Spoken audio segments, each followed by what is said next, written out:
एक बार की बात है, एक पुरानी झोपड़ी में अपनी पत्नी के साथ रमेश नाम का एक बांस काटने वाला रहता था।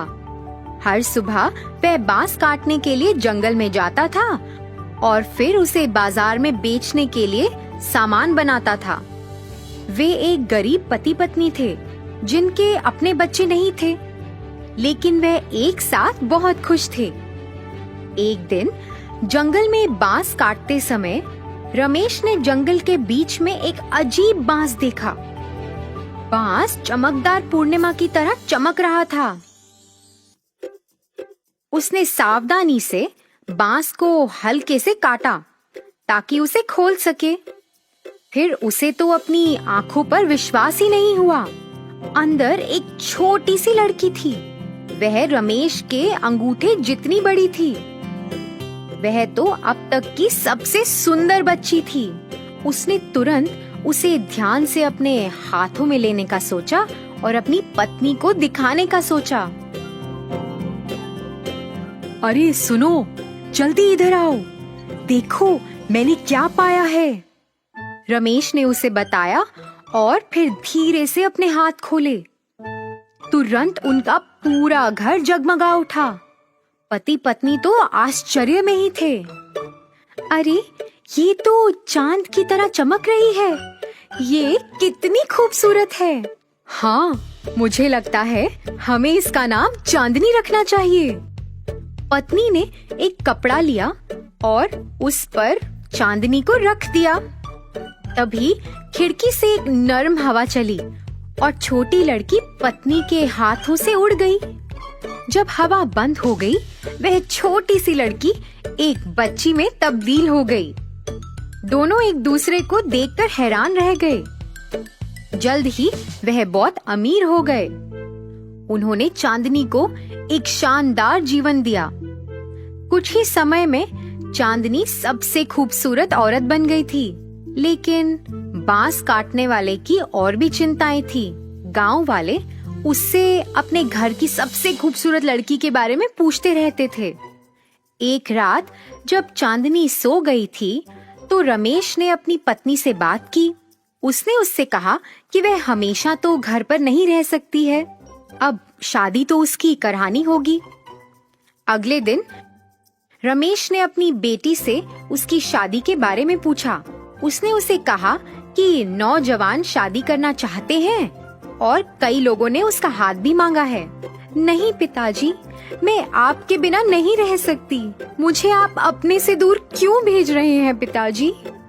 अरे मेरी प्यारी बच्ची, मैं भी तुम्हारे बिना नहीं रह सकता हूँ, लेकिन अब तुम हमेशा तो इस घर में ऐसे नहीं रह सकती हो ना। मैं तुम्हें कभी भी अपनी मर्जी के खिलाफ शादी करने के लिए मजबूर नहीं करूँगा, लेकिन कम से कम तुम उन नौजवानों से मिल तो लो।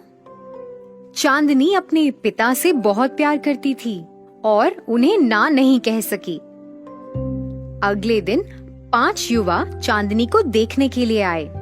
वह सभी उससे अपनी नजरें हटा ही नहीं सके। वह इतनी खूबसूरत जो थी।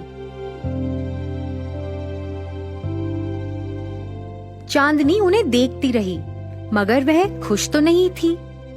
उसने अपनी बातों से कोई उत्साह नहीं दिखाया। मैं चाहती हूँ आप सभी अलग अलग जगह जाएं और ये चीजें प्राप्त करके मेरे पास लाएं।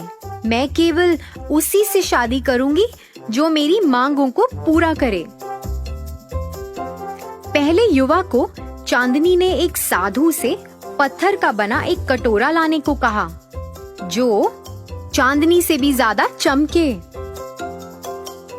दूसरे युवा से उसने पूर्वी समुद्र के पास सबसे ऊंचे पहाड़ के शिखर पर उगने वाले एकमात्र पेड़ की एक शाखा लाने को कहा। इसकी जड़ें चांदी की बनी होती हैं और शाखाएं सोने से बनी होती हैं। उसने तीसरे युवा से चीन जाने को कहा और आग के चूहे की खाल लाने के लिए कहा। चौथे युवा से उसने गहने लाने को कहा जिसमें 7 रंग थे। यह तो एक अजगर के सिर पर पड़ा था। आखिरी युवा को उसने एक चिड़िया लाने को कहा जिसके पेट में एक शंख है।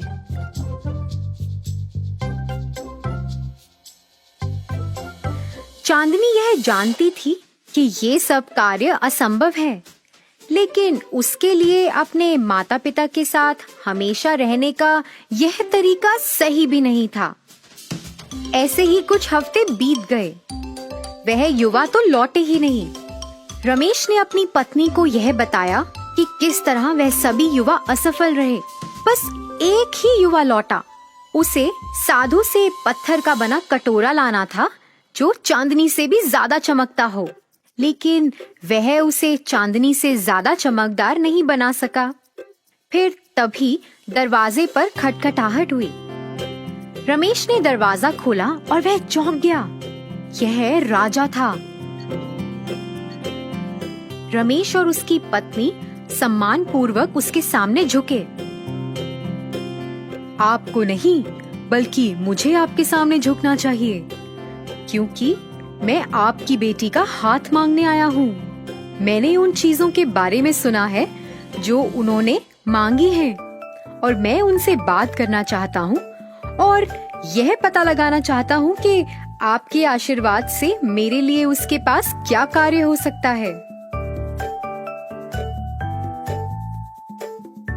राजा चांदनी को देखने के लिए बहुत उत्सुक था और इंतजार करने लगा। जब वह अपने कमरे से बाहर निकली तो वह तो उसकी सुंदरता पे फिदा हो गया। उसने अब उससे शादी करने की ठान ली थी, लेकिन चांदनी को कुछ कहना था। देखिए राजा जी, मुझे पता है कि आप मुझे कुछ भी दे सकते हैं, मेरी सभी ख्वाहिशों को पूरा कर सकते हैं, इसलिए मैं आपसे केवल एक चीज ही मांगती हूँ। मेरी इच्छा ये है कि मैं शादी नहीं करना चाहती और आप मुझसे यह कभी ना पूछिए। यदि आप ऐसा चाहती हैं, तो मैं आपकी आज्ञा का पालन करूंगा, लेकिन क्या आप मुझे अपना दोस्त बना सकती हैं? फिर इसी तरह राजा और चांदनी दोस्त बन गए और अक्सर मिला करते थे और गपशप किया करते थे। चांदनी के पिता ने भी बाकी युवाओं को घर में आने नहीं दिया। वे अपनी बेटी को परेशान नहीं करना चाहते थे। एक रात जब वे चांदनी के कमरे में गए, उन्होंने देखा कि चांदनी खिड़की के पास बैठी थी। वह चांद को घूर रही थी और उसकी आंखों में आंसू थे।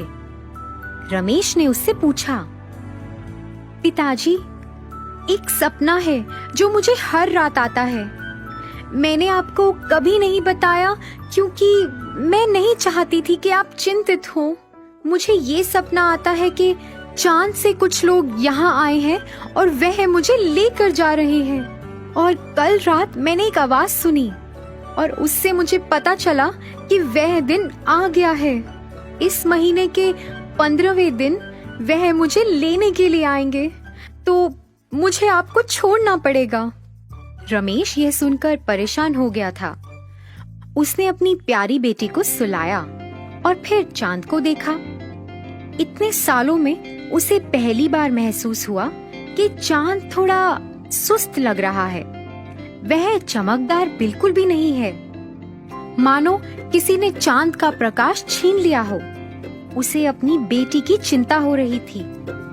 उसने तुरंत राजा को संदेश भेजा और उसकी मदद मांगी। राजा ने पत्र पढ़ा और फिर कसम खा ली कि कोई भी चांदनी को उससे दूर नहीं लेके जा पाएगा। 15वें दिन राजा ने चांदनी के घर के बाहर 2000 सिपाहियों को खड़ा कर दिया। वह सब अपने तीरों के साथ तैयार थे। रमेश चांदनी को तहखाने में ले गया, जहाँ उसकी माँ उसके पास थी। उसकी रक्षा करने के लिए हर कोई तैयार था। तभी अचानक एक तेज रोशनी चमकी। एक सुंदर गाड़ी ने इसके आसपास कई छोटे परियों के साथ उड़ान भरी। अचानक चांदनी ने अपनी आंखें बंद कर लीं और संगीत की ओर उड़ चली। वह अपने तहखाने से बाहर निकल गई। वह अपने तहखाने से बाहर उड़ती चली जा रही थी और उसके माता पिता उसके पीछे पीछे भाग रहे थे।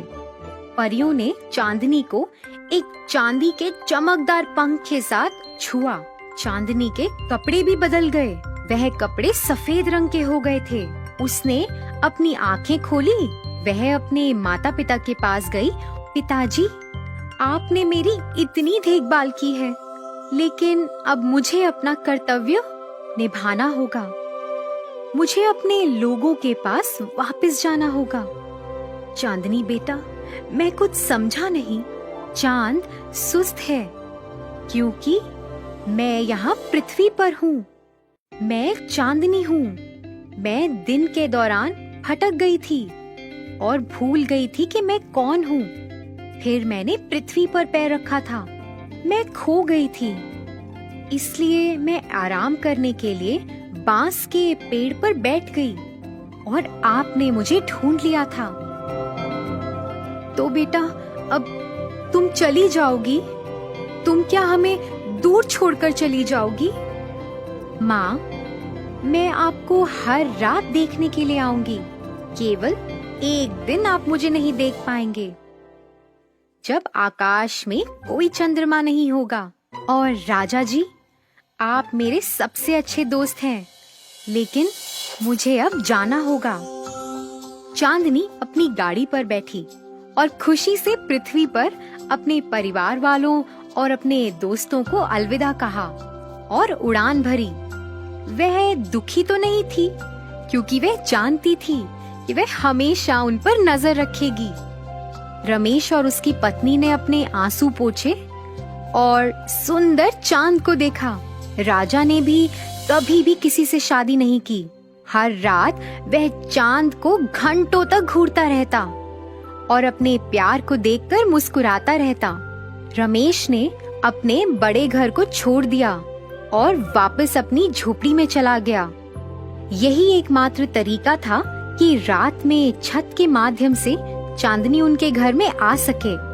बांस काटने वाले और उसकी पत्नी ने अपना जीवन शांति से व्यतीत किया।